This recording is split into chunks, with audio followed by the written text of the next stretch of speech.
राष्ट्रको आन्तरिक सुरक्षा जस्तो गहन जिम्मेवारी वहन गरेको नेपाल प्रहरीको काँधमा कानुन कार्यान्वयन, अपराध नियन्त्रण र अनुसन्धान, मानवाधिकारको संरक्षण, विपद व्यवस्थापन जस्ता संवेदनशील दायित्वहरू रहेका छन्। त्यसैले तपाईहरू अब केवल नीलो वर्दीधारी र दर्जानी चिन्हले सुशोभित प्रहरी अधिकृत मात्र होइन, राज्यको प्रतिनिधि, कानुनको संरक्षक र जनविश्वासका वाहक हुनुहुन्छ। गृह मन्त्रालय प्रहरीलाई आदेश दिने निकाय मात्र होइन, यहाँहरूको अभिभावक पनि हो। हामी प्रहरीलाई नियन्त्रण गर्न होइन, सक्षम बनाउन चाहन्छौँ।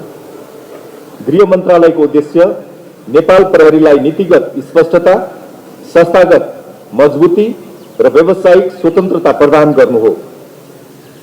हामी मन्त्रालयबाट प्रहरीलाई दबाव होइन, दिशानिर्देश दिन चाहन्छौँ, हस्तक्षेप होइन, उत्तरदायित्व सुनिश्चित गर्न चाहन्छौँ।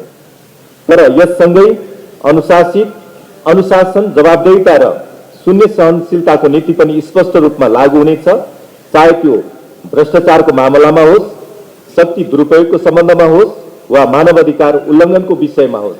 गृह मन्त्रालयको स्पष्ट निर्देशन छ, नेपाल प्रहरी पूर्ण रूपमा तटस्थ, व्यावसायिक र कानुन अनुसार मात्र परिचालित हुनेछ। कुनै पनि तत्त्वले नेपाल प्रहरीको निष्पक्षतालाई कमजोर पार्न पाउने छैन।